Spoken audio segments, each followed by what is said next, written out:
session is from Shama Ugale, who is QA specialist at ThoughtWorks, and Omkar Kataukar, senior quality engineer at Red Hat, and they are going to talk about on-demand distributed testing with Selenium Grid and Terraform on cloud.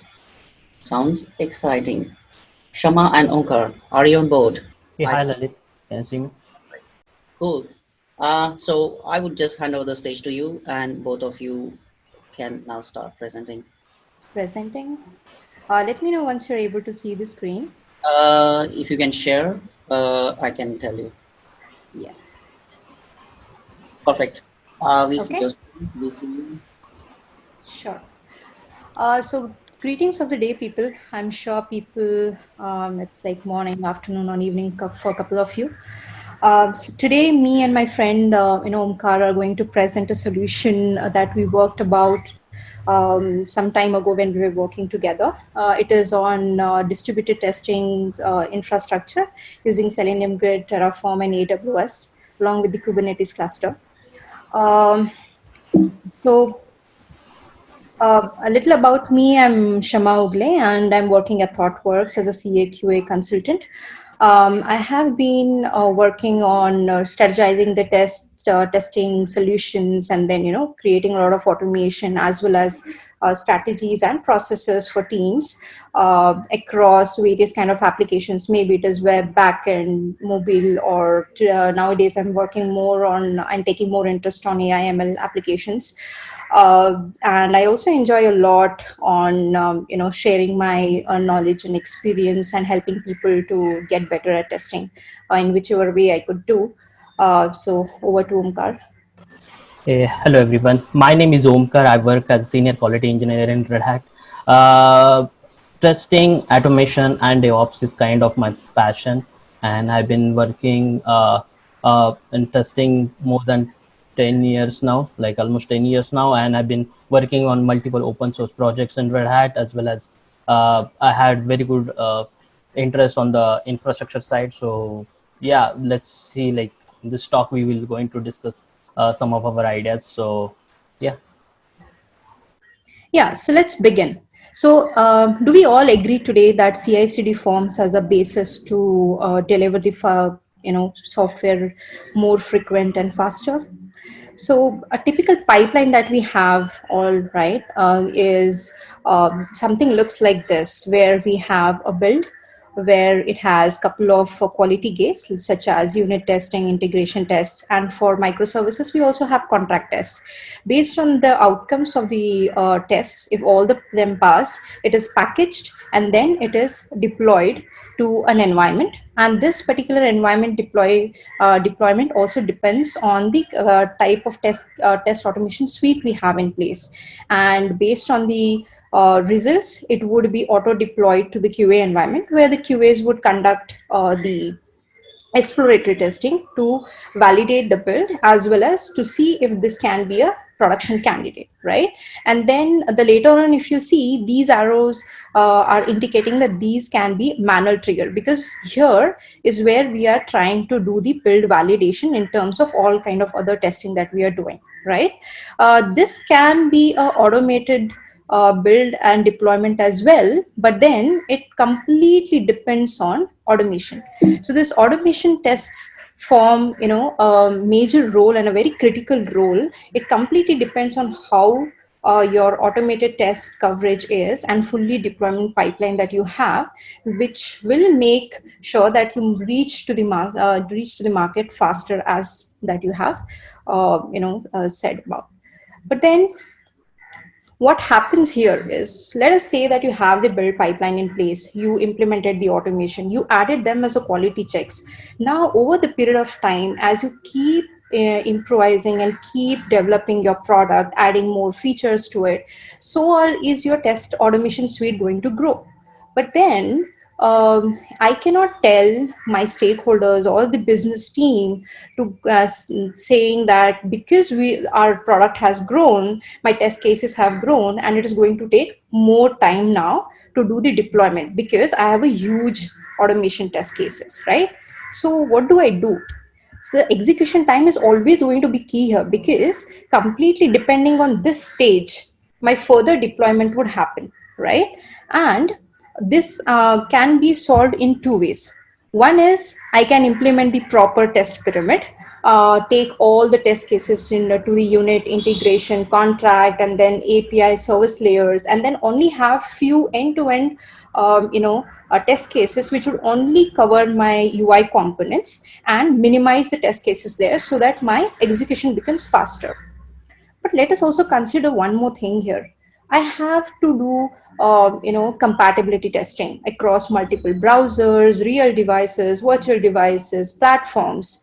I cannot do that manually, right? So that has to be automated as well. So when I automate that, again, it's going to take, larger amount of time. The execution time is again going to increase exponentially because the execution time would be here directly proportional to the number of combinations that I would have. Correct? So how do I do that now? How do I solve this problem? I want to solve this problem by running these test cases in distributed fashion and execute all of them in parallel, right? So to do this, today the discussion is most going to be towards the Selenium grid implementation, right? Most of us today are using Selenium, and this solution is more going to talk about Selenium, right?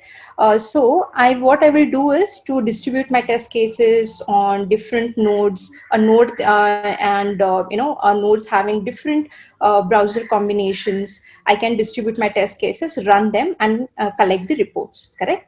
But then this can be on the same machine or this can be on a different machine.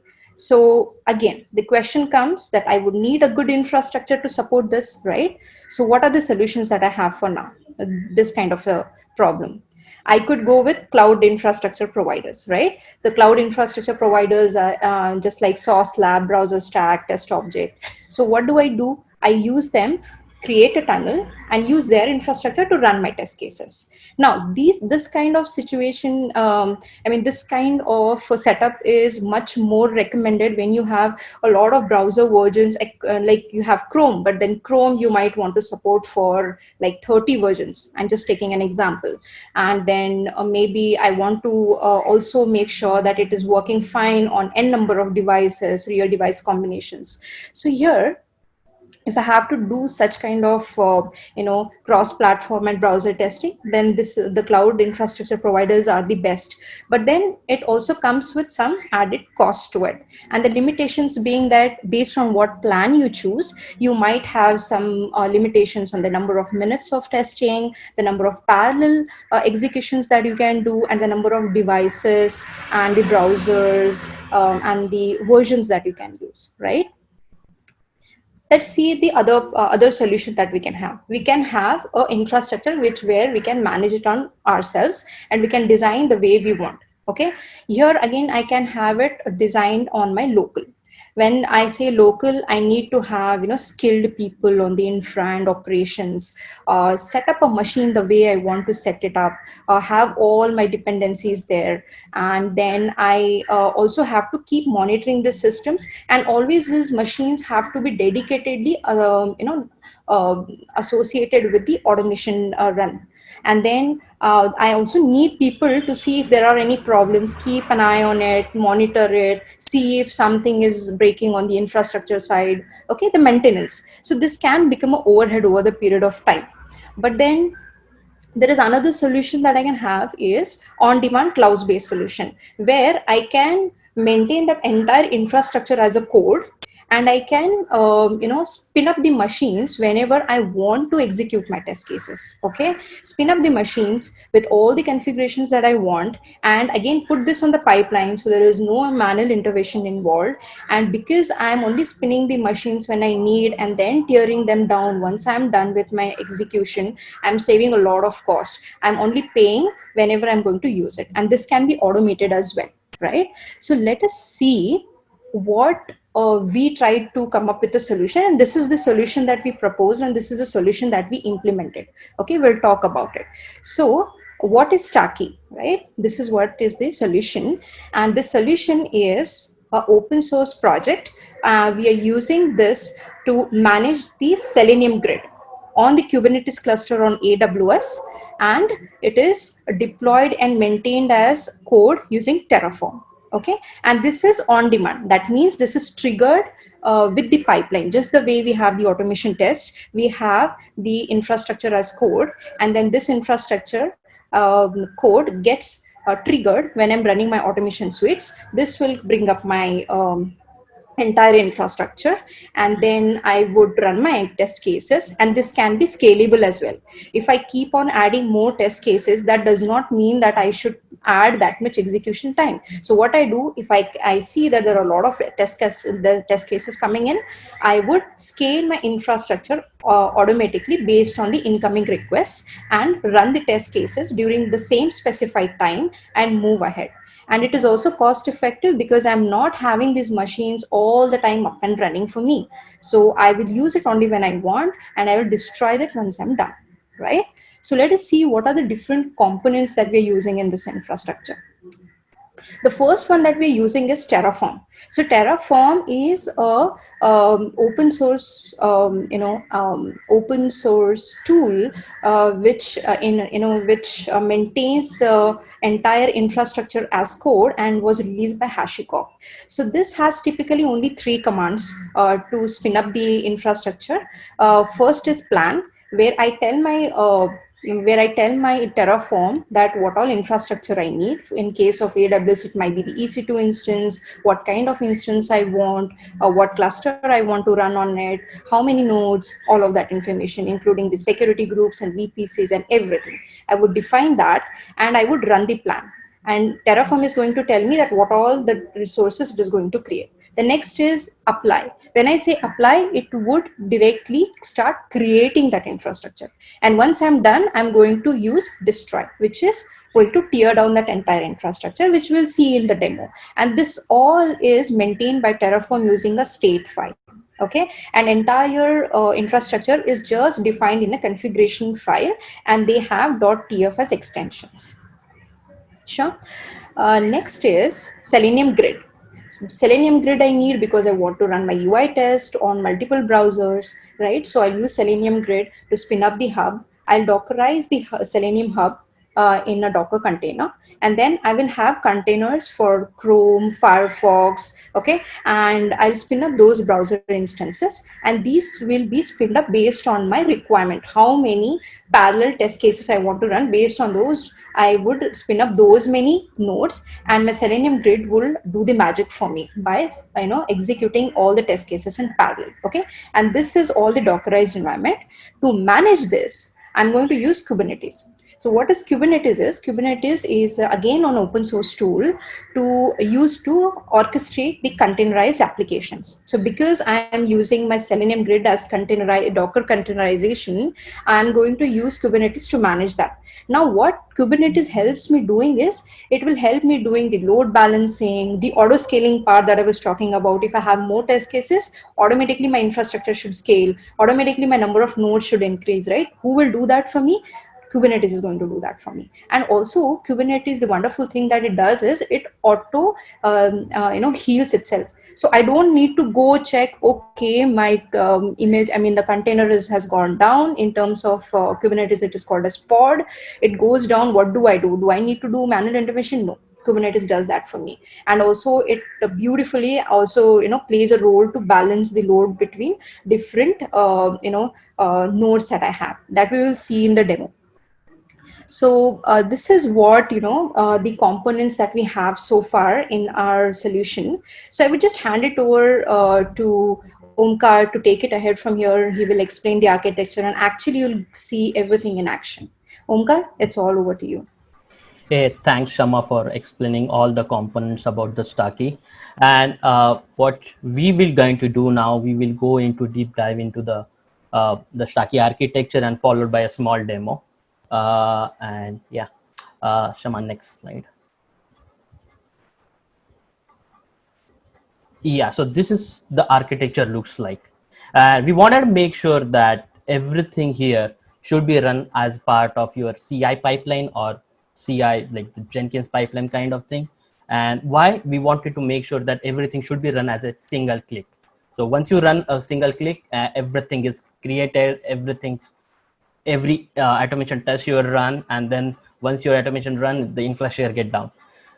To automate all these things, we are using Jenkins we can use Jenkins pipeline along with Terraform. So what Terraform going to do is it will help you to create the infrastructure, whatever the AWS EKS cluster, worker nodes, the VPC stuff, all this configuration can be created to the Terraform, and then you can have one particular state file to maintain all these resources. And once everything is done, we can just destroy it. So in this architecture, we are currently using only one single VPC. This is related to AWS, and we are currently using 2 worker nodes. But if you see the auto scaling, we can increase this worker nodes like more, like 10, 10 or 20 worker nodes, depend on the what kind of test you are running. And in this, what do you mean by these worker nodes? The worker nodes are nothing but an EC2 instance, and this EC2 instances have the different pods on which we are running. We will going to have Selenium Hub will be running in this a single pod, and we also have different nodes such as like browsers such as Chrome or Firefox. Those will be connected to the Selenium Hub. Selenium Hub will be exposed as a service through a load balancer, and that load balancer will be have a DNS entry such as demo.seleniumhub.in. This is for this demo purpose we have used this DNS entry, but your organization can have your different DNS entry, and that can you use to manage your load. You can have that DNS entry to mention for that load balancer. So what will typically happen is that when there is a test are running, all these tests, the test load will go through this load balancer demo.seleniumhub.in, and it will go to the Selenium Hub, and then Selenium Hub itself has ability to transfer whatever your test load to, depend on what kind of browser you want to run. It could be Chrome or it could be Firefox. So that's all about the architecture, and now we will go over and see a demo, the actually how it will be run. Yeah, next slide. Yeah, just play it. Yeah, full screen. Yeah, so this is a T diagram where we have different components. We have Selenium deployment YAML. These are the Kubernetes YAML files. And we have a Terraform code where we are creating EKS clusters, worker nodes, variables are defined, VPC, and we also have the test. We will go to Terraform code folder and we will see all these files. These are the different TF files which we mentioned earlier. We will do Terraform init. It will actually initialize the Terraform in this particular directory. And now we will do Terraform plan. So Terraform plan will create you a file, a configuration kind of file, state file, where it actually mentions like what kind of resources we are going to create. These are not but AWS resources. We are creating 20 resources. So what are those? We are going to create the VPC. We are going to create the subnet, security groups. We are going to create different route tables, policies, the policies which are going to apply on the nodes and the role, and different worker groups. Worker node groups are the EC2 instances we are going to create, and finally the cluster. We wanted to create the scaling configuration where we will have desired capabilities like sizes 2. So 2 worker nodes will be running, and when we will scaling up, it will be 5. And we are using T3 small instances for this demo purpose, but you guys can use like whatever the requirement itself. Now we'll be doing the Terraform apply. So this is the command through which we are actually applying the state file, and now we are actually creating the resources. It does ask for the manual intervention for yes, but you can skip this, as like you can automate this as well. And now we are actually creating the resources. What kind of resources we are creating? We are creating the cluster, different policies, VPC, internet gateway, security group, and now we have started creating EKS cluster.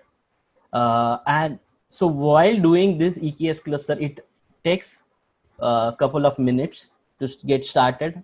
Although I have fast forwarded this video while recording this video, we'll see what kind of resources it's going to create. So we will go to my AWS account and see if there are any resources are being created. So we are still pending. We are not yet complete our command. So we will not see anything here. And let's go back to the command line. Yeah, so yeah, it takes little bit time, almost 10 minutes it took, but once this get created, we have the cluster up and running, and we will have 2 worker nodes will be up and running. Yeah, it's take bit time, but yeah, now what we are seeing is that the command is completed, 20 resources has been created, and we are seeing this configuration file.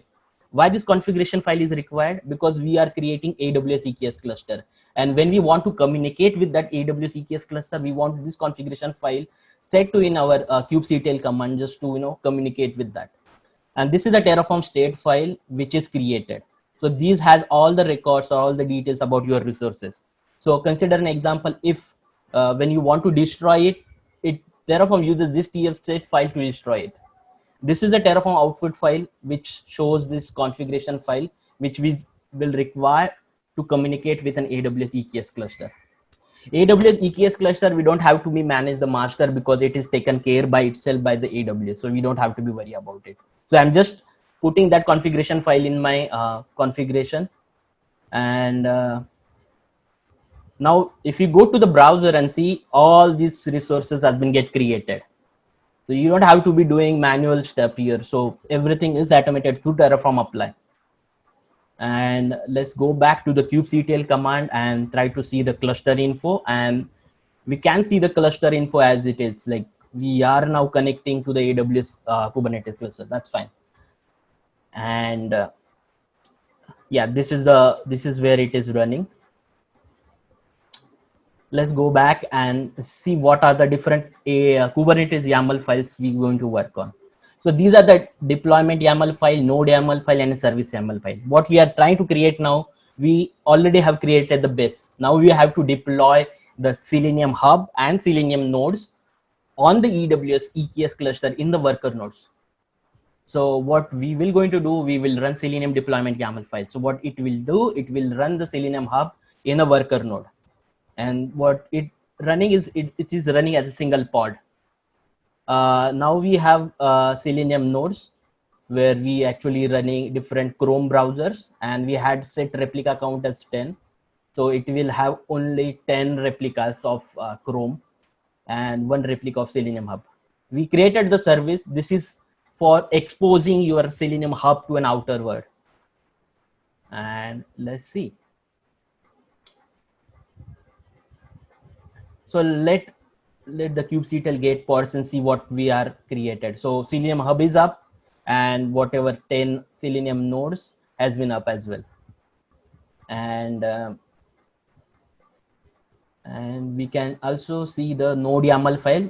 So this is the replica 10 which we have created, and that's what we are showing here. Like, there are 10 replicas has been created.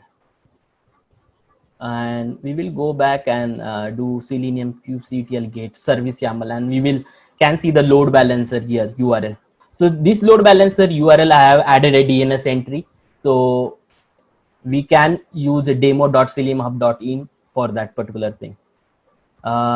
Deployment Selenium Hub is also up, and let's go back to the demo.seleniumhub.in. There's a DNS entry which I added for the load balancer.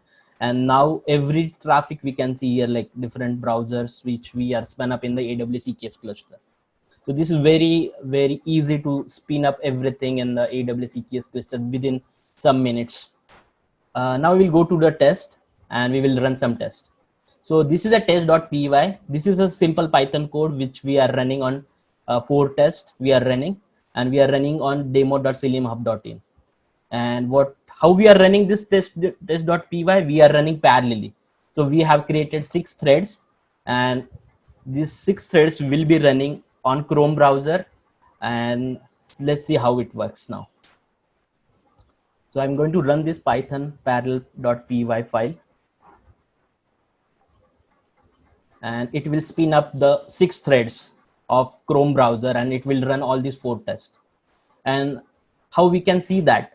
So if you see here, the browser are currently not used. Now when we refresh it, the browsers are disabled. So that means they are get consumed in AWS EKS cluster. Yeah.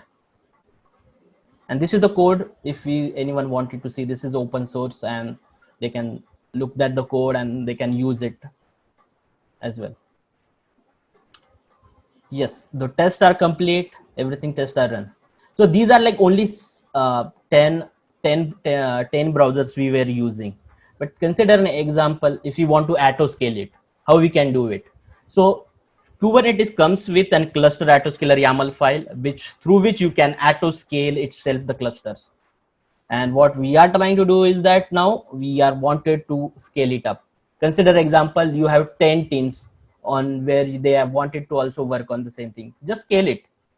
Once you scale it up, now if you see the gate pods, earlier it was only the 8 pods. Now we are just running more pods, and we are running number of more Selenium nodes now. If you see the gate nodes, there are 2 worker nodes earlier, but after some amount of time it gets scaled up automatically, and you can see that now we are running 5 worker nodes. That's where our limit was. The Selenium, the AWS worker nodes we are using T2 small. That's why we are using that has a limit of 11 pods we can create. For the demo purpose, we are using T3 small. And that has very less limit of worker nodes. But if you scale up the compute power, maybe you can generate more pods, like 30-50 pods. And yeah, this time it takes little bit time to create all these containers. And yeah, so these are the pods which we are creating, and inside the pod we have the Chrome and Firefox container we are running.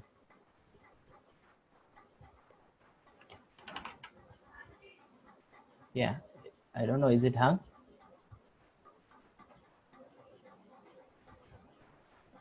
Hello, is it hung? What happened? We can hear you. Yeah, so video is stop in between. Or probably your screen locally is frozen. Yeah, this is Shama's screen. I don't know. I see. Yeah. Probably we lost Shama for a while. Let forward to. Yes. Okay, hang on a second. I can share my screen.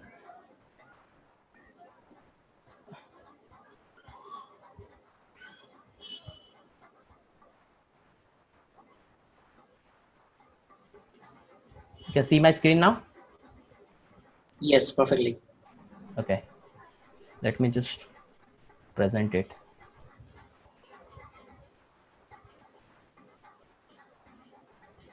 Yeah.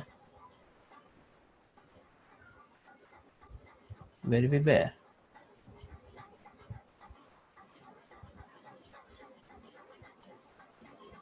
Yeah, so we were creating all these containers, and it takes little bit time. And once you go here and see the refresh button, and we can see that the number of pods which we were increasing, and we actually scaled up to the 50 nodes. So we will, once we refresh everything, yeah, so we are seeing now the 15 nodes. This is how we can scale up the infrastructure. And when we do kubectl gate pods and all up and running. And let's now see. Mind maximizing your window so we clearly see the screen? Yeah, hang on a second.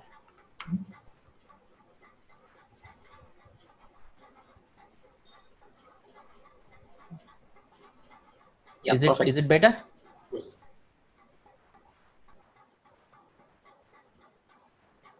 Is it better now? I think the video was on full screen mode before, but it's fine as long as audience don't have any problem. I'm fine. Okay, so now we can just go to Terraform file and just destroy everything, because we are done with our tests and no need of this infrastructure again. So just destroy it, and that way we can save a lot of cost. So that's the main motive of creating infrastructure as a code. You can scale it up, scale it down based on what your requirement is, and just destroy it when you are not required. So yeah, we have created 20 resources. We deleted all 20 resources. And if you see my AWS account, there is nothing running. All is terminated. So that's great. And yeah, that's about the demo. So what are the next steps? So what we have seen currently is an auto scaling at a cluster level. So we are increasing the worker nodes. But consider an example. If someone has very good compute power at a worker node, and they wanted to scale horizontally, like this is also a horizontal scaling, but they wanted to horizontal scale on the pod. So they can use horizontal pod scaling. This is an inbuilt feature of Kubernetes. And what Kubernetes does is that it uses the native metrics such as CPU, memory, and the request and number of seconds, like per pod, and they will scale up based on that. But this is not an ideal solution for scaling up the Selenium nodes, because without compute power or memory, that's not be an ideal metric. The real metric would be like you are scaling based on the number of tests. Consider an example. I have two test teams are running. One test team has 10 tests are running, and some other test team is just joining their regression, and they wanted to run their regression as well on the same Selenium hub or something like that. So you wanted to scale the pods in between, like if the test load is increasing. So we can write something called as custom horizontal pod scaling based on the test requests. And this is something on which I am currently working on.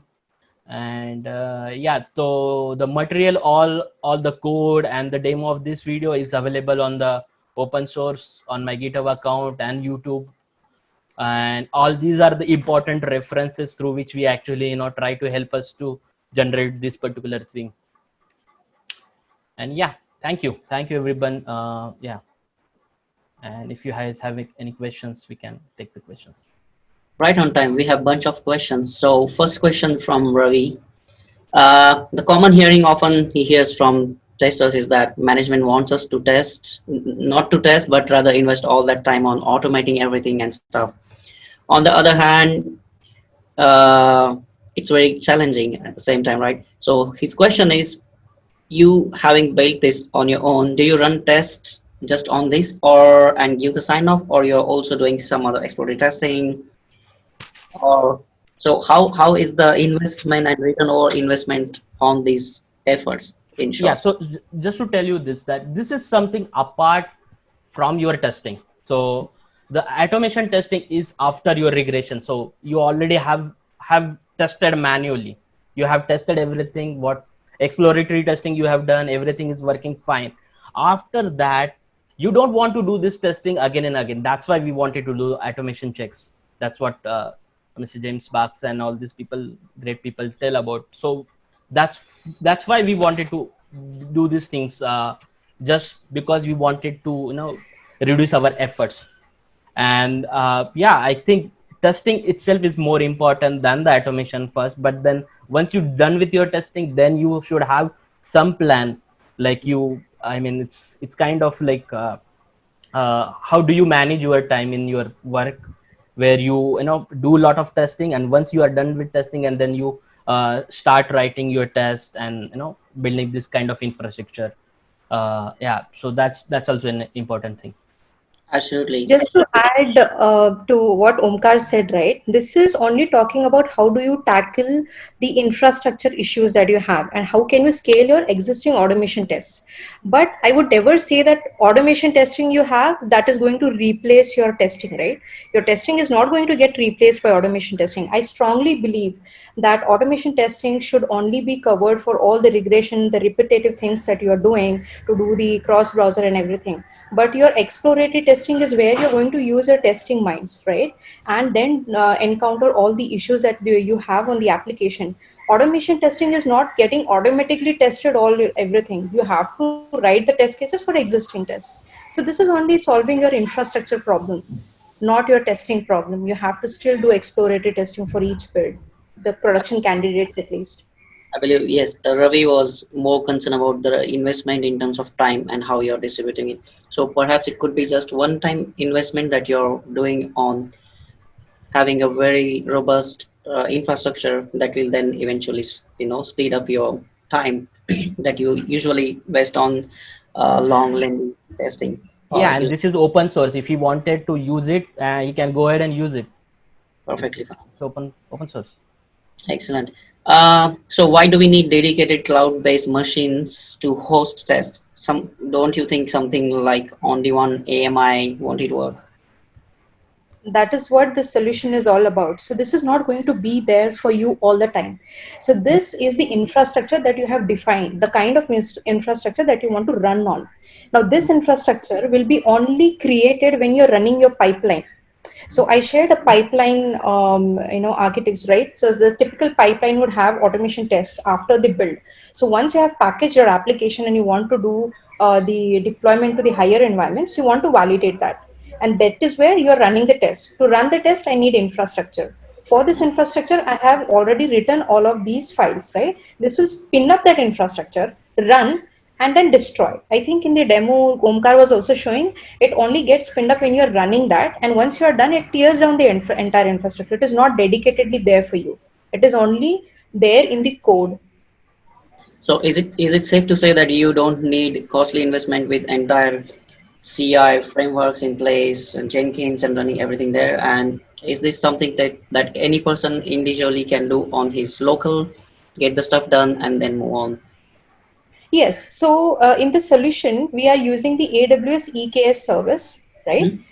For managing our Kubernetes cluster. And then because I'm doing it on AWS and I don't want to spin up those machines manually, I'm using Terraform to do the provisioning on demand, right? Let us say I want to do it on my local. I can only use the Selenium grid and Kubernetes cluster. So if you look at the project, it has all the Kubernetes for YAML files. You can spin up that locally. You don't need to do that only on the cloud. But then typically we don't do it on the local, right? I'm not sitting there and going to run on a machine. Again, it is like a dedicated machine dependency. So that's the reason to remove any kind of dependency. We are using the EKS cluster and on AWS because most of our application builds also happen on cloud, mostly. If not, if you have infrastructure, private cloud infrastructure, you can do that anywhere. Interesting. How do you manage single hub problem? Let's say 5 Jenkins jobs are triggered at a time, running with 100 tests each, and each job ends up spinning 10 containers. So now Grid Hub console will show 50 containers, right? So there are follow-up questions. So how to control the test to go exactly run on job specific containers and not on other job containers? Yes. Yeah. So currently I'm showing you with a single hub, but someone wanted to have multiple Selenium hubs. So they can do like they can manage using Traffic. So Traffic is something an ingress load balancer, and you can have different kind of your DNS entries. Like what I was doing demo.seleniumhub.in. So you can use demo 1, demo 2, demo 3, demo 4, something like that. And then you can use ingress through which you can send that request to that particular Selenium hub. And that can be managed through traffic or any other you can use Nginx. There are a lot of multiple ingress controllers that can be used, so through which you can just segregate different kind of tests to different Selenium hubs. Cool. You'll be transported to Slack channel dedicated to your talk.